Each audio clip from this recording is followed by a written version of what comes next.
El Señor les bendice, hermanos y hermanas. Espero con todo mi corazón que estén muy bien, ¿verdad? Que estén recibiendo las bendiciones del Señor, porque el Señor nunca, nunca, nunca deja de bendecirnos. Así es que vamos a continuar con estos temas. Y bueno, pues hoy es jueves 13 de abril del 2023 y continuamos con nuestro tema general, resucitado con Cristo.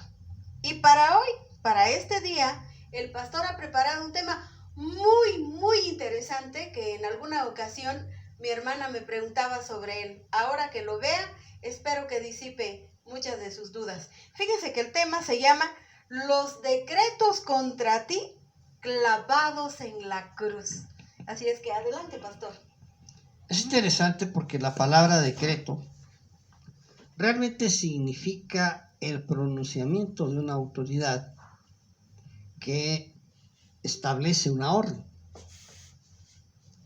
De esta manera se usa la palabra decreto en sentido muy genérico, desde luego que en forma especializada se puede aplicar a diferentes casos, pero en general significa eso. Ahora, dice el apóstol Pablo, una vez más regresamos a Colosenses en el capítulo 2. Ahora vamos a leer desde el versículo 11 y siguientes. En él también fuisteis circuncidados con circuncisión no hecha de mano, al echar de vosotros el cuerpo pecaminoso carnal, en la circuncisión de Cristo, sepultados con él en el bautismo, en el cual fuisteis también resucitados con él mediante la fe en el poder de Dios que le levantó de los muertos. Y a vosotros, estando muertos en pecados y en la incircuncisión de vuestra carne, os dio vida juntamente con él, perdonándoos todos los pecados, anulando el acta de los decretos que había contra nosotros, que nos era contraria, quitándola de en medio y clavándola en la cruz. Y despojando a los principados y a las potestades, los exhibió públicamente, triunfando sobre ellos en la cruz. Por tanto, nadie os juzgue en comida o en bebida, o en cuanto a días de fiesta, luna nueva o días de reposo, todo lo cual es sombra de lo que ha de venir, pero el cuerpo es de Cristo. Nadie os prive de vuestro premio, afectando humildad y culto a los ángeles, entregándose en lo que no ha visto, vanamente hinchado por su propia mente carnal, y no haciéndose de la cabeza, en virtud de quien todo el cuerpo, nutriéndose y uniéndose por las coyunturas y ligamentos, crece con el crecimiento que da Dios. Toda esta porción que abarca Colosenses 2, desde el 12 hasta el 19, nos está llevando a entender algo muy importante. Cuando el cristiano acepta a Cristo como su Salvador, entra en una nueva esfera de vida espiritual.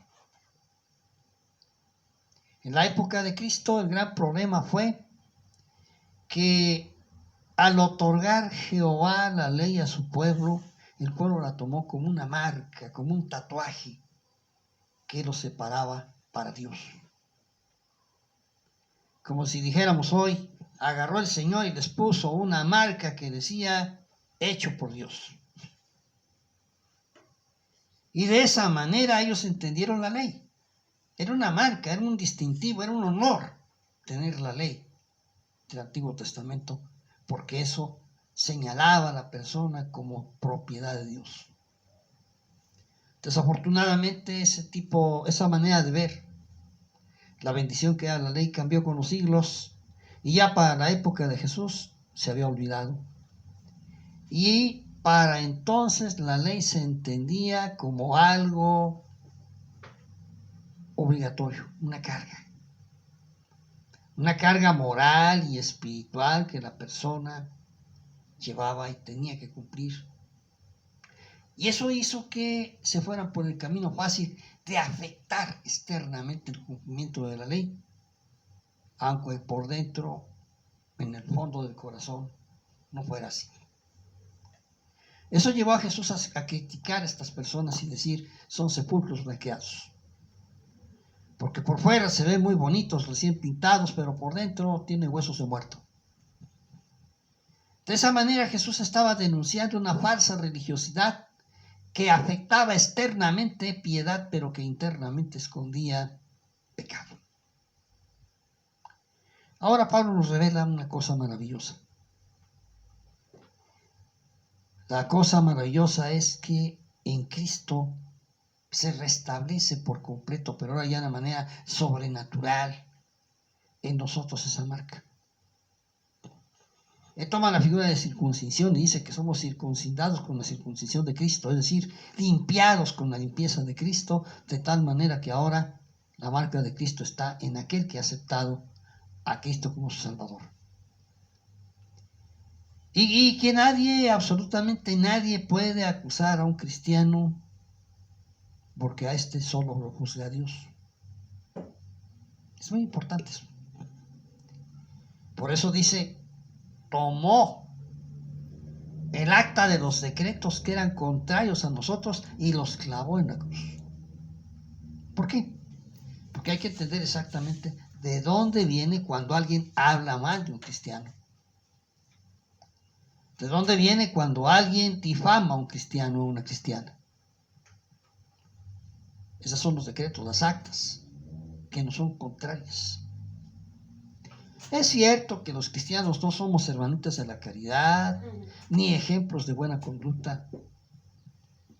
Quizás algunos aspiramos a eso, pero no es nuestra realidad. La realidad es que somos seres humanos estándares, comunes y corrientes, con una sola diferencia. Hemos aceptado a Cristo y Él trabaja en nosotros para hacernos más humanos día a día, derramando el Espíritu Santo en nuestras vidas y con Él el amor de Dios está en nuestros corazones. Pero, por lo demás, somos seres completamente ordinarios. De ahí que hay gente que nos puede ver de muchas maneras. Y sobre todo, a veces los propios cristianos son los que peor ven a los propios cristianos. Y les acusan, y les señalan, y les critican. Y probablemente tengan razón.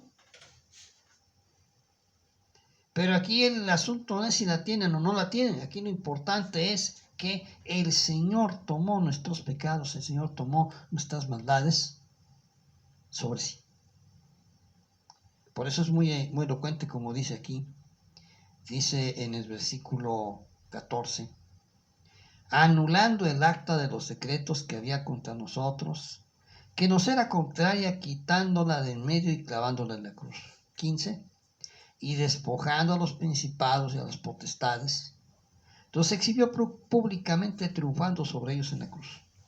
¿Quiénes son estos principados, estas potestades? Bueno, la tradición judía de la época de Pablo se refería a poderes angelicales, a veces corruptos, concretamente al enemigo, que usando la opinión de casi cristianos o de no cristianos, acusaban a los cristianos de cosas malas. Recordemos que en esa época, por ejemplo, se decía que los cristianos eran incestuosos, porque se casaban hermanos con hermanas.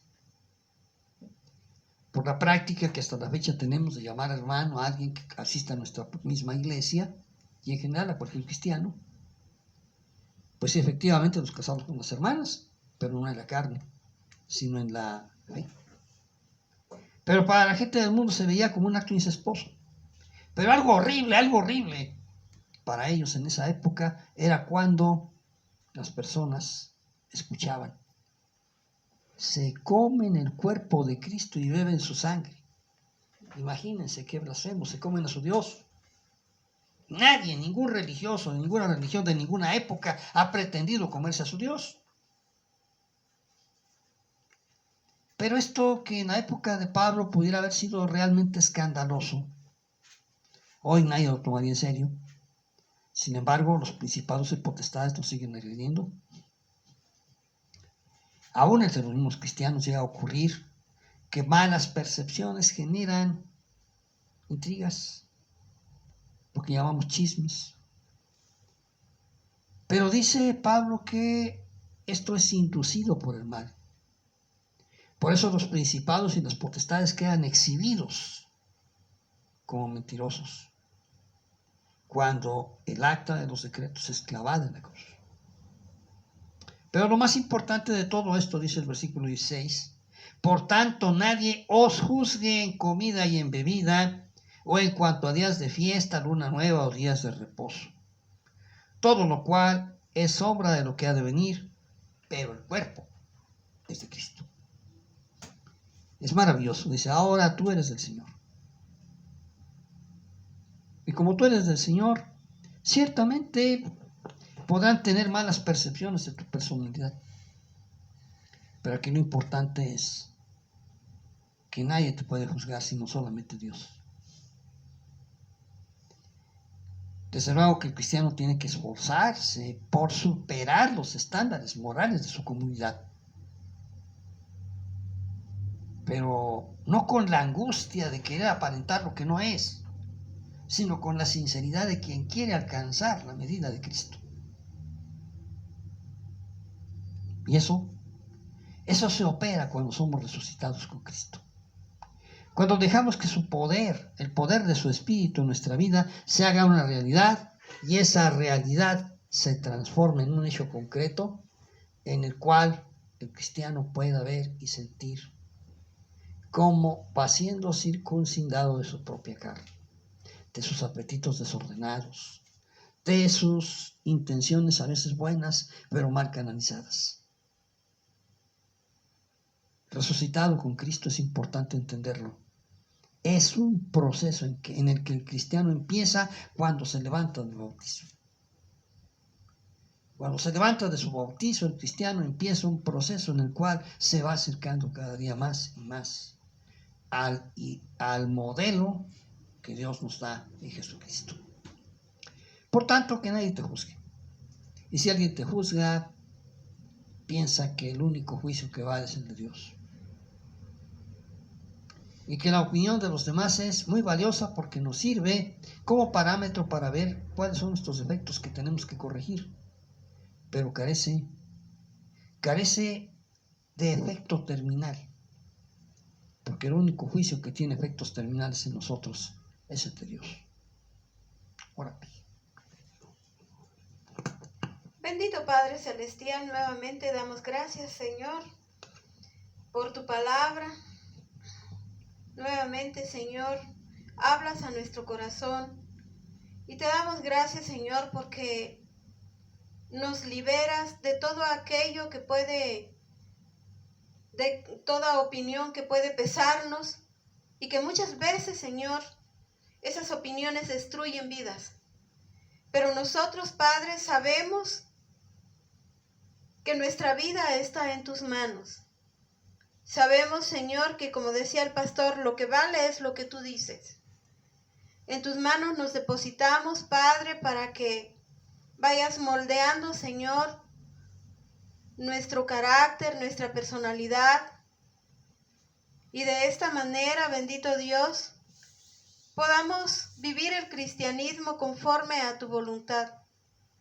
Señor, te pedimos que nos ayudes a visualizar esto que acabamos de oír, para que haya en nosotros paz y seguridad, para que a pesar, Señor, de todo lo que podamos escuchar en nuestra contra, pues que no afecte nuestra vida, sino que podamos caminar, Señor, delante de tu presencia, tomados de tu mano, sintiendo tu amor, viviendo tu misericordia. Y de esta manera, Señor, sentirnos bien. Bendito Dios, en tus manos nos depositamos tu pueblo. Señor, tú conoces la situación que cada uno de tus hijos vive. Nos ponemos en ti y te pedimos que traigas a nosotros, Señor, esa libertad y ese amor y esa paz. En el nombre glorioso de Jesús y en el poder que hay en el Espíritu Santo te lo pedimos. Amén. Amén. Amados hermanos y hermanas, damos gracias a Dios por este tema. Les invitamos a escudriñar la palabra del Señor. Si usted quiere seguir leyendo, ahí donde el pastor Bravo ya leyó, él siempre les da la cita. Así es que pueden ustedes seguir consultando la palabra del Señor. Y sobre todo, hermanos y hermanas, quiero suplicarles en el amor de Dios que compartan estos videos con otras personas. No sabemos, ¿verdad?, cuántas personas, cuántos hermanos, hermanas estén jóvenes o hasta niños viviendo una situación difícil. Pero que ellos sepan que en el Señor son libres y que en el Señor pues nadie puede lastimarlos. Entonces hay que compartir estos videos, esta palabra de Dios con todos los que ustedes puedan hacerlo. Y bueno, pues que Dios me los bendiga mucho y si Dios lo permite nos vemos mañana nuevamente.